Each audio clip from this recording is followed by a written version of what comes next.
What's going on? My name is Josh. I'm the creator of The Daily Light.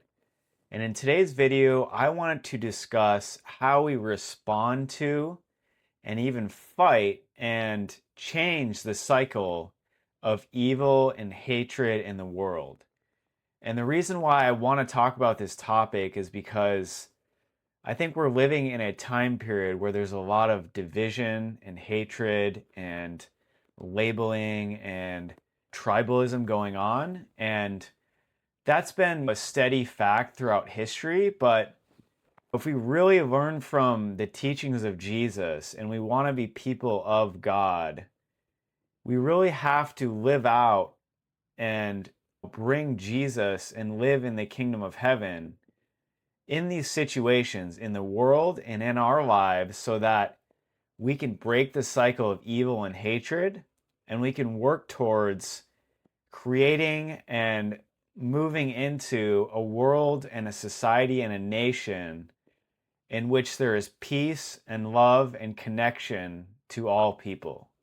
Let's get into it. So, we're living in a time period where there's a lot of political division, political hatred, there's wars, there's crime, there's violence, and there's just this really deep, intense division and anger in the world and in society. It may be because we're more aware of it due to technology, but it may also be that it's just a thing. And I've thought about this, and I think for some reason there's somewhat of a misunderstanding of what actually works to create peace in the world and in our communities and how we can do that moving forward. So, I want to bring up a few scripture passages. One that talks about how the battle is not against other humans, it's against spiritual forces of good and evil. And then I want to discuss a few passages in Matthew and then close it off with a passage that talks about who are peacemakers and what does that mean and how can we bring that into the world. So I'm going to start first with asking the question, are you someone who actually wants peace, or are you more concerned with being better, being right, or maintaining your power and control in whatever way you have it in the world? Whether you're in a group, or you have a certain status in society, or you have a certain amount of wealth that's being protected. I think the first question we all need to ask ourselves on this topic is, do you really want peace? Are you willing to sacrifice some components of your life and of your identity to truly have peace in your own heart and in the world at large? Because when we have peace in our own hearts, that translates to peace in the world. And so we need to ask this question because oftentimes, in order to do things that actually create peace in our own hearts and in the world at large, we have to give up some of our own control and power and ego. And so I want to first start with Ephesians 6:12. And so I'm just going to read Ephesians, starting at Ephesians 10. So this is about the armor of God. So it says, finally, be strong in the Lord and his mighty power. Put on the full armor of God so that you can take your stand against the devil's schemes. For our struggle is not against flesh and blood, but against the rulers, against the authorities, against the powers of this dark world, and against the spiritual forces of evil in the heavenly realms.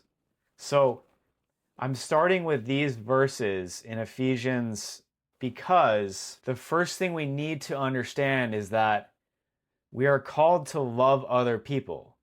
And in Ephesians, this is talking about spiritual warfare. And what it's telling us is that we are not battling against the actual person, against the actual flesh and blood in front of us. It's against the spiritual forces that have influenced people and the influences that are impacting the way people view others and the way they act and respond to others in hatred or in evil. And so this is important to understand, because if we understand that everyone, each person on the earth is made in the image of God, they all have inherent goodness and love and worth inside of them, then it's not really possible to want to harm another person or to want evil for another person. Because when we understand that on a deep enough level, when we harm someone else or we condemn or hate someone else, that's showing that we have evil and hatred and condemnation in our own heart. Because when we do that to someone else, we're doing that to ourselves as well. So I want to start with that, because the battle is not against the person. The battle is against evil influences and forces that are enabling anger and bitterness and hatred in the other person. So next I'm going to jump to Matthew 5:44. So let's say you come upon a situation in your life where someone else is angry at you, they're taking advantage of you, they're doing evil things to you, or something happens in the world, right? Where there's an assassination, there's a war, there's a bombing, there's violence and outrage and political outrage, whatever is going on. How do we respond to these things? How can we actually find peace in the world through this conflict? How can we resolve these things? That's what I'm really getting at in this video today. And I want to read Matthew 5:44. Jesus teaches about loving enemies. You have heard that it was said, love your neighbor and hate your enemy. But I tell you, love your enemies and pray for those who persecute you, that you may be children of your Father in heaven.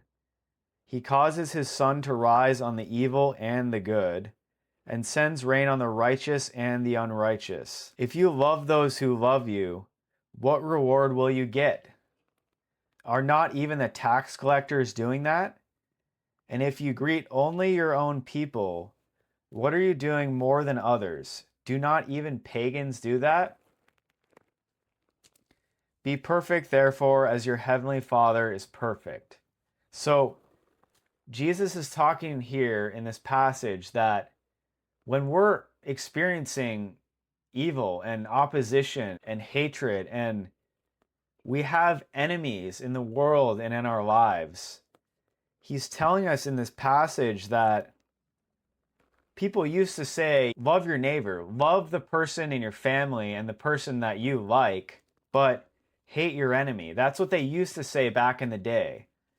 But what Jesus is saying is that you have to love your enemies and pray for those who persecute you. And the reason he's saying this is because right in the next line he says that you may be children of your Father in heaven. The way that it works in our internal world and in our spiritual world is that when we respond to evil and hatred, with evil and hatred in our heart, we're just perpetuating the cycle of evil and hatred in the other person that's our enemy, and then in ourselves as well. We're buying into that. We're being influenced by the evil in the other person when we respond in evil as well. And what Jesus is saying is that children of our Father in heaven, to be living in the kingdom of heaven, to actually be doing that, you have to actually love and pray for your enemy and those who persecute you. Because if you don't, he's saying you're not going to be a child of God. You're not going to be living in the kingdom of heaven. And that's important to understand, because it's even something that if we want to be with God and we want to live in the kingdom of heaven, we want to feel love ourselves and we want to be in love, we have to do this, because when we don't, we are influenced and overcome by the evil and hatred that is coming against us. So the next line, he says, he causes his sun to rise on the evil and the good and sends rain on the righteous and the unrighteous. What Jesus is saying is that God does not discriminate on anyone. we live in a world where if two different kinds of people are living in an area and it starts to rain or there's a storm or there's a violent thing going on, everyone is impacted the same way by the rain, by the storm, and by the bombing in that area. There are no differences in us and other people, even if we think that we have enemies. It's an illusion, a misconception that we actually are different than our enemies. Our enemies may just have a different ideology or way of believing or a way of seeing the world. And if it's creating harm in the world, it's influenced by spiritual forces of evil that are creating that. So then it goes on to say that if you love those who love you, what reward will you get? It's really easy to love your brother if you love him in your family, or your best friend, or someone who you agree with on your political ideology or even your religious orientation. It's really easy to love those people, and that doesn't determine if we're children of God or living in the kingdom of heaven. The thing that actually determines if we're children of God and living in the kingdom of heaven is how we respond to and treat other people who are against us in ideology and action and belief.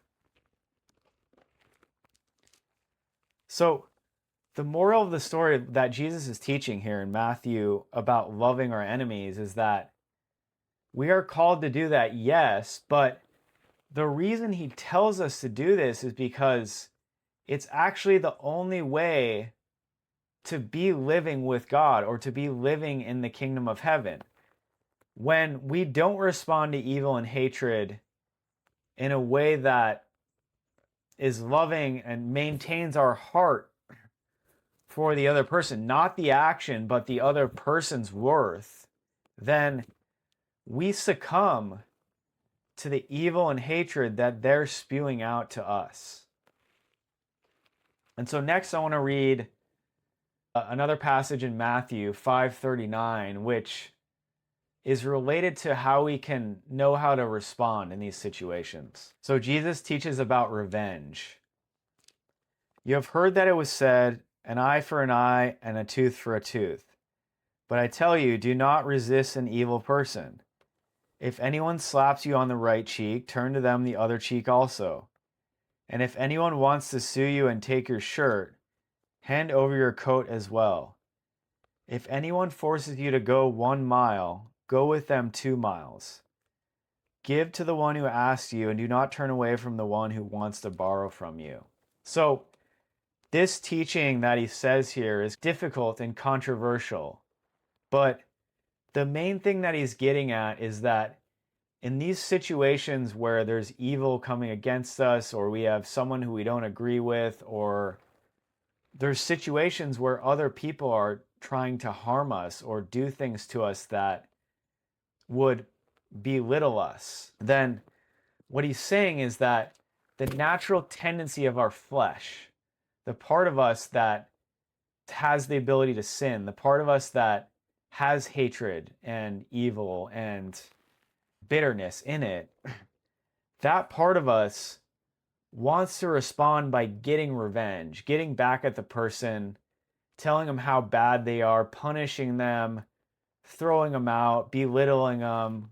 And what Jesus is talking about in this passage where he's saying, turn the other cheek, you have to think about this in a way where if someone's intention is evil and they're doing something to put you down and to bring you into evil, Jesus is talking about how we have to maintain our love and our heart for that other person and for ourselves and for other things in general when people try to do this, because we break this cycle of evil and hatred when, he says, if anyone slaps you on your right cheek, turn to them the other cheek also.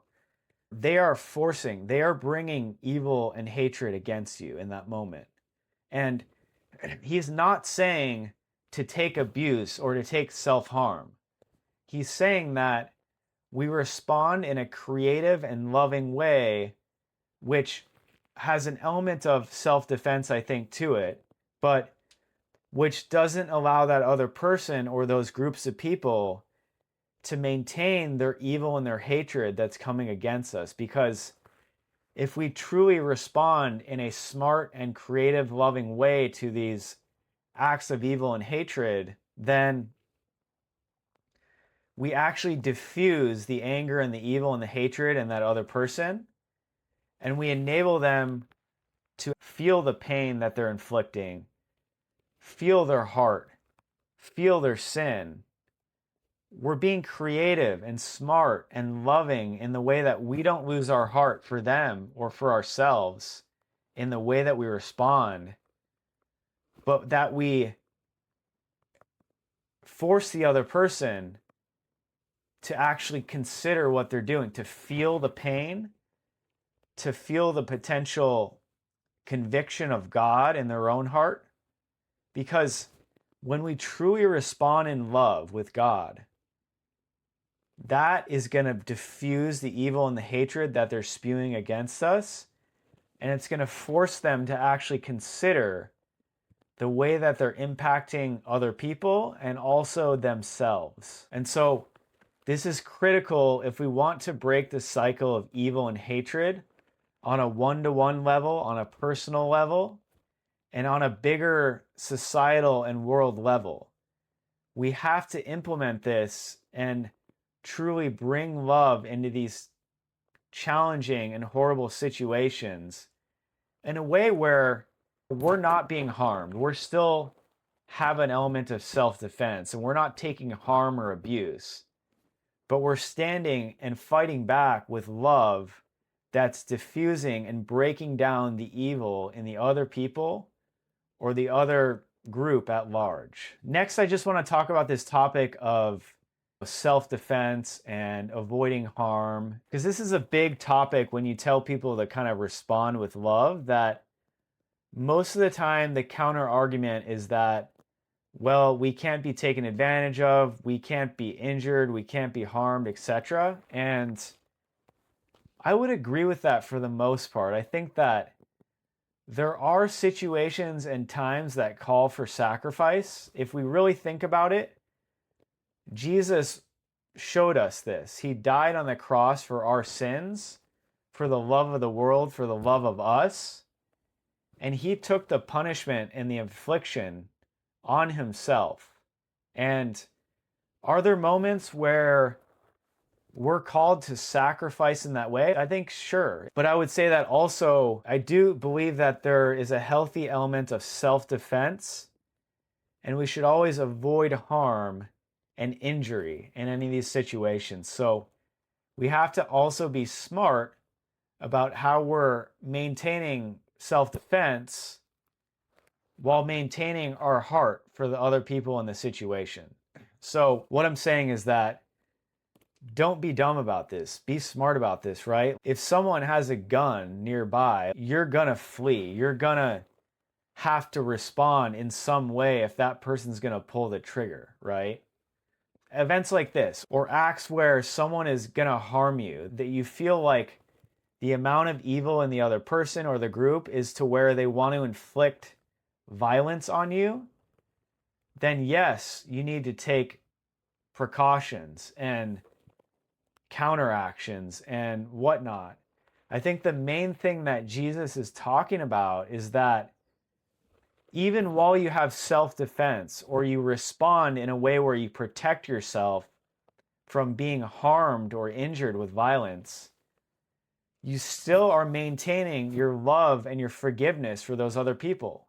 Because even if there is harm incurred, the way to break the cycle is still the same. You have to show love to those other people so that they can be forgiven and that God will convict them and bring in his spirit to change the evil that was causing the violence and to enable a change in those people and in the world at large moving forward so that there can be peace in the future. So I'm not saying there's not a healthy element of self-defense and protection and being smart about avoiding violence and avoiding situations that can cause harm. I think that's definitely a critical component of loving your enemies and responding. I just think that the most important thing is that we have to maintain a love and a forgiveness, even for our enemies and even for people who are trying to inflict violence, because that's the only path to change those people and to move towards peace in the world. And so the next thing I want to talk about is that in these situations, there is an element of self-sacrifice. In order to be someone who loves their enemies or to be someone who brings peace into the world in these situations, we do have to give up that prideful, egotistical part of ourselves that wants to respond in revenge, wants to get back at them, and wants to hurt them in response. And it can be painful. It can sting when someone else is bringing evil and hatred against you or saying nasty things. But there is an element of self-sacrifice where you just have to take it. And you have to trust that God is with you. God will help you with this pain and these emotions moving forward. And He will enable you to make change and to bring peace in the world through this process. So I just want to end this video by reading from Matthew 5:9. So this is in the Beatitudes on the Sermon on the Mount. And I'm going to read from 5:6 to 5:10. Blessed are those who hunger and thirst for righteousness, for they will be filled. Blessed are the merciful, for they will be shown mercy. Blessed are the pure in heart, for they will see God. Blessed are the peacemakers, for they will be called children of God.